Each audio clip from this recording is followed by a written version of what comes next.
Hello Internet, and welcome to my live reaction for Eden Zero, Chapter 131.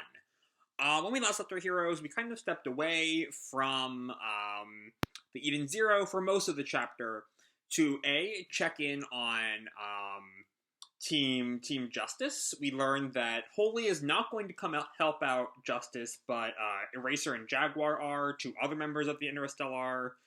Excuse me. Holy has, in her own words, other fish to fry. And then we meet the Ocean Six, who are not, like, each Oceans is not a team. It's not like Ocean 6, 5, 4, 3, 2, 1, like we saw with Beast.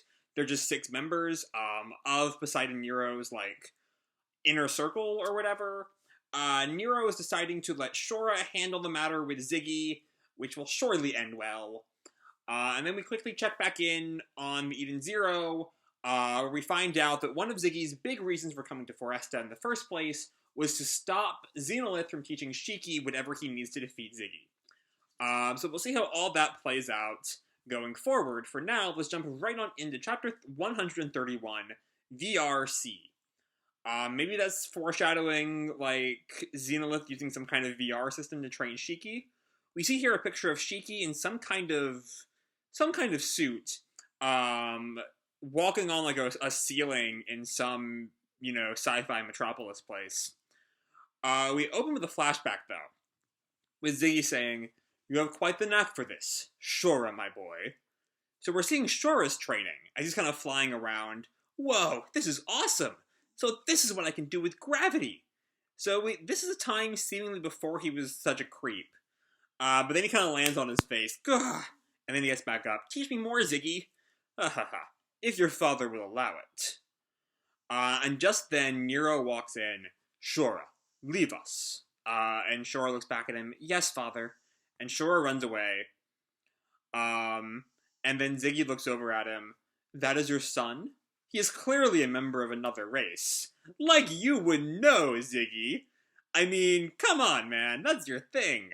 I guess, though, actually, this is probably before Ziggy found Shiki. So maybe the idea of Octopus Man adopts human kind of leads him to robot can just adopt human. Maybe. We'll see. And Nero tells him he is adopted. A child chosen by fate's dice. I had intended to pass my power on to him, but it would seem that he is incompatible with my power. And then Ziggy responds, "Then I just happened to come along with my gravity powers. Your dice roll some interesting numbers." So yeah, there still is a larger question of how exactly Nero's dice powers work. I imagine we'll see more of that in the future. And then we see Ziggy's final line, "A son, eh? Which seems to kind of be foreshadowing for his eventual adoption of Shiki. And then we see Shura in the present monologuing. 15 years ago, you only taught me the basics, but it looks like I had a gift." And we see him floating upside down with all of the furniture in this room with him. "Enough talent to make me the king of gravity." And just then, Ijuna, I think, who's one of the fan-made characters, along with Cyca and it looks like a couple other of the Ocean Six. "Lord Shura, everything is ready for departure." And Shura lands back on his feet. We see all the furniture kind of like shatters around him. He doesn't really give enough of a damn to put it down gently. And then Cyca says, "Nero 66. Well, well. Does that remote planet hold clues to finding Ziggy?" And Shura turns to him. "Reverend Cyca." That's interesting, though. Interesting little tidbit there. Cyca is some kind of reverend of some kind. But anyway, Shura says, "Sorry, I can't take you with me." We also see here, I didn't figure Shura would be the type to apologize for anything ever. But looks can be deceiving, I guess. Cyca's kind of confused there, and then asks, "What do you mean by that? It is true that I am one of the weaker fighters of the Ocean Six, but I assure you..." And then, making me retract everything I just kind of said about Shura, Shura, like, grabs Cyca's face, and just shatters him. Okay. Alright. I mean, that's a choice. at least I will say it would have been really mean if Mashima had done that to one of the characters who won the fan contest. Cyca, as I understand, is an original Mashima creation. Um, but yeah, Cyca just kind of dies. Welcome to the Ocean's 5. Ijuna is just kind of stares silently. Callum and Milani, I think was her name, the black-haired Ocean 6 member, are both kind of shocked there. Fabiano was just, what? And Cyca falls down to the ground, and Fabiano reacts, Your Highness, have you gone mad? And Shura smiles, and Lyra, oh snap. And Nase, with this kind of like small grin, he is as unhinged as ever. And Fabiano is still very clearly not okay with Cyca's very sudden death. The Reverend is one of us, and you just... We are about to go fight the King of Robots. I don't need any robots on my side. Okay, that kind of ties back into, I'd say, some of what we kind of saw from Beast Squad 6 back on Foresta. That Ziggy's actions were, immediately in the Poseidon Empire, setting up this huge anti-robot backlash. And this also is really just there to like let us show that Shura is crazy and all. But also it works to show that element too. Shura is a character I'm already not terribly a fan of. Like I like that he has at least an argument for what he does to Cyca beyond just I'm crazy. But it's still kind of, I don't know. It's kind of a little cliche, maybe. I don't know if cliche is the right word. But I don't know. We'll see how Shura grows into his whole unhinged villain shtick. I don't know. He kind of maybe is how much he stands in contrast to a villain like Draken, who worked really well.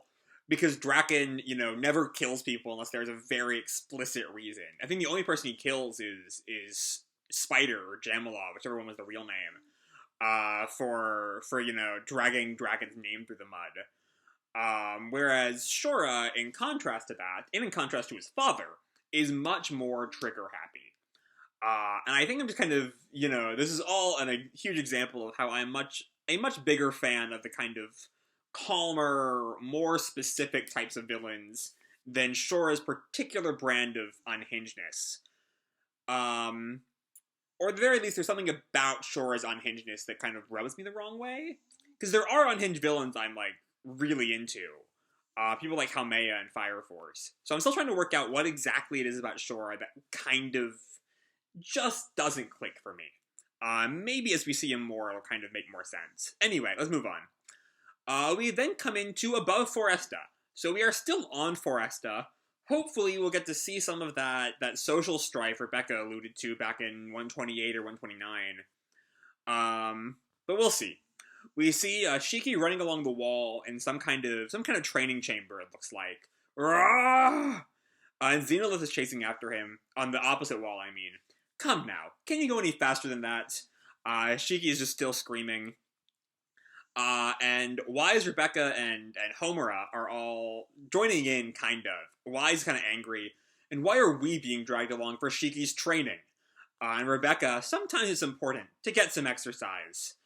Homura, training is beneficial. It makes one stronger. And then Xenolith back with Shiki. At any rate, I'm surprised to see such an impressive training facility on a spaceship. But VR training facilities aren't for physical training, are they? That's Wise. And Rebecca adds in, yeah, weren't they for, strategy and mock battles and stuff? And just then, we see, Witch materializes. This isn't their physical body. Okay. I was like, is it going to be some kind of VR enemy to kind of go on with the strategy thing? But no, it's Witch, who has shown up in an actual witch outfit on a broomstick, like a broomstick. The strain you put on your bodies in this space will be reflected in the real world. And Wise just looks at her, what are you wearing? And Rebecca's just wide-eyed, an actual witch. The facility is equipped with third-generation virtual reality, VR Sync. So yeah, this makes sense as a training. Like this concept of what happens to you in VR happens to you in real life makes sense as a kind of training option. It's still weird that it was part of a VR MMO back in Digitalis. Like that was a choice that I'm not quite sure ever really made sense in a grand scheme of things. Um, but here it does make a good bit more sense.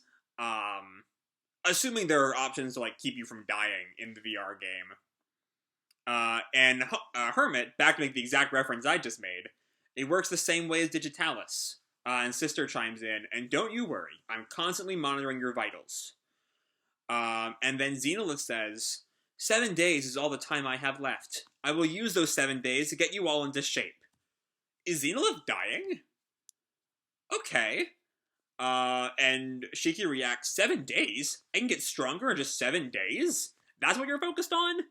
Xenolith just dropped, I'm gonna be dead in a week. I feel like that's kind of the bigger focus here.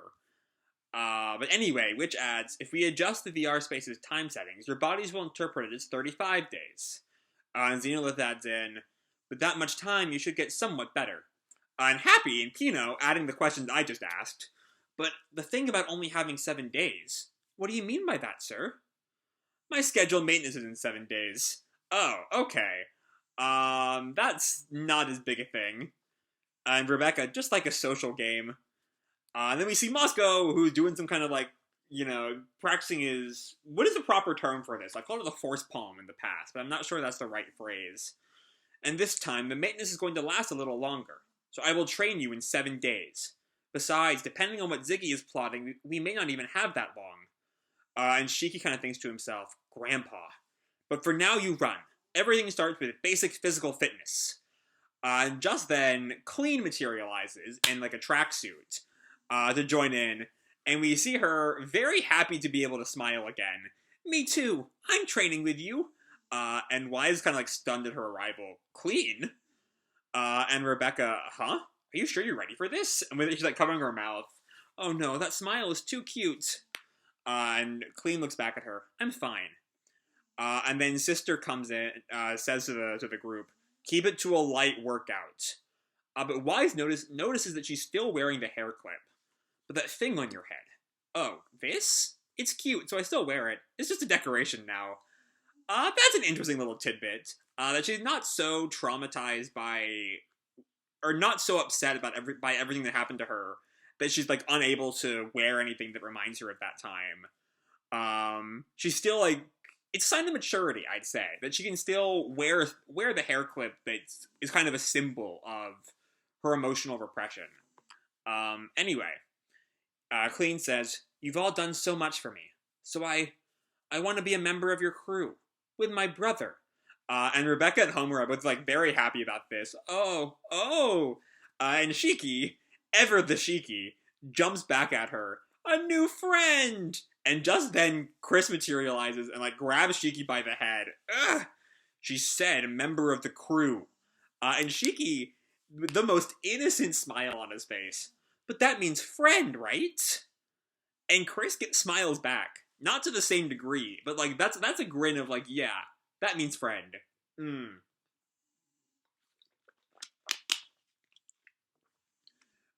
then Xenolith kind of like stops their fun having. Shut up and run. And when the running's done, I'll train you to overcome the ether deficit caused by physical restraints. And Homura asks, will you be able to use ether gear even when bound? It takes practice. Are you ready for this? This is training that will make a maiden blush. Bondage training. Mashima, don't do this to me. Do not do this to me again, Mashima. Get your BDSM kink out of this manga, okay? Please. Is that too much to ask? I mean, like, I kind of know what I'm getting in for at this point. But still, it's such a weird thing for him to have thrown in this series. And we see, Rebecca's very clearly uncomfortable with this notion. And Shiki, what's that? It sounds pervy. And Homer, kind of holding something back. So you are saying you will train while bound? And Clean, who's just so innocent here, it sounds like fun. And Chris, it does? And Wise imagines, What's that? It's not specifically, what's the phrase I'm looking for? That kind of Japanese rope bondage sex thing. I know there's a term for it. It's what he's imagining in Rebecca and Homura. Bondage training. um, and we see what it actually is. Thank you, Mashima. Thank you for this grand subversion of expectations. They're actually just, like, bound up in, like, a cocoon and, like, suspended. You gotta be kidding me! Ugh. And Homura, as I thought, I cannot use my ether gear in this state. And Wise snaps down at Xenolith. I expected something sexier, and you know it. And Xenolith looks at him. You are so hopeless. And then he does it to Wise. Just for you, understand. I don't care how you tie me up. And thankfully, I will say, in counter to the kind of sexy thing that we were all thinking going in here, Wise is very clearly still clothed. And so it doesn't really register as a kind of, uncomfortable sexuality that Mashima normally engages in with this topic. I don't know, for some reason I always feel the need to kind of explain why certain types of what could be considered sexual things bother me and why some don't. And that's why this bit here does not bother me. Along with, like, the distance of the camera, it's all in a very just, like, non-sexual angle or whatever. Anyway, that random tangent out of the way. Xenolith lifts up a cube from, like, the kind of cubic environment they're in. Here goes, and he throws it towards Shiki. But and then just hit Shiki in the face. Use your ether gear to dodge it. He hits Rebecca and Homura too. Interestingly, I'm not sure all of their ether gears are really made for this. Like, I could see, obviously Shiki's gravity, maybe Homura's sword slicing through it, but I don't see how Machina Maker is going to help here, or Leaper, really. Maybe Clean's wind magic. And Chris is just, this training serves no purpose for me. And he blasts his hands off of his Ogier body and frees himself. And Xenolith looks at him. That's cheating. And then Chris turns to Clean. I'll untie you now, Clean. No, you can't. Then I won't be trained. And we see Chris starts to, like, tear up at Clean's determination. Clean, brother, cheer me up. And he gets hit by the cube. And Chris snaps back, you're a dead man! And as Rebecca is hit by another cube, she's like, for my videos, I need my face to...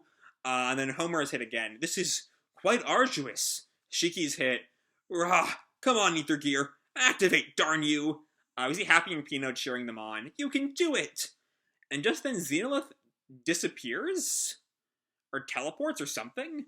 And Hermit notes it. Illegal VR access? And then it looks like Xenolith is maybe reforming, but what looks like an arm, maybe Victory's arm, appears behind him? No! It's Ziggy! It is an... My first thought was maybe it's like an illusion Xenolith is playing to kind of, like, get them in a state of panic where they have to use their ether gear. But Hermit's line about illegal VR access implies this might be the real Ziggy, who has shown up in VR. And given that what happens in VR happens to the real bodies, we're back in danger again, very quickly. And I honestly love this image of Ziggy, like, appearing from Xenolith. We see his body is kind of connected to Xenolith's head. And Hermit in shock, what is happening? And Shiki calls down, Grandpa! And that is the end of the chapter. Okay. So this chapter is very clearly divided into two parts. We have the scene with Shura, and then the Eden Zero scene. I'm gonna go ahead and say it here. I like the Eden Zero scene a lot more than I like the Shura scene. Like I kind of said in that part of the video, Shura's unhingedness just kind of rubs me the wrong way. Maybe I compare him to Haumea as another unhinged character that I like. And that Haumea, her unhingedness serves to further her goals, maybe? While Shura, especially here with killing Cyca, is hindering his goals. He kills a bot, sure it's because they're fighting the king of robots, and so Cyca might be a traitor or whatever. And it would make sense, given what they saw in Foresta, to leave Cyca behind, given that we know that Ziggy has this virus that can change robots. But the fact that he just randomly kills him seems kind of... I don't know. It just sort of... mean for no real reason. Nothing is really gained from it beyond showing us once again how crazy Shura is. It does endear me to Fabiano, I will say. You know, I like it when villains care about each other. When villains, like, are not just evil, crazy people, but, like, have people that they care about. That's something I'm instantly here for. Going back to Haumea and Charon's bond works really well for that reason, especially on Charon's side. And so seeing Fabiano give a damn about Cyca's death instantly endears me to him. And so I'm curious, this is just a complete shot in the dark. Fabiano's arc might kind of, his character arc might kind of be defined here. Seeing Shura just kind of kill his colleague, friend, their relationship is kind of unclear. But if it is closer to the friend side, I could see Fabiano maybe turning traitor as a result of what Shura has done here. It'd be nice for Shura's dickishness to be a direct cause to his eventual comeuppance.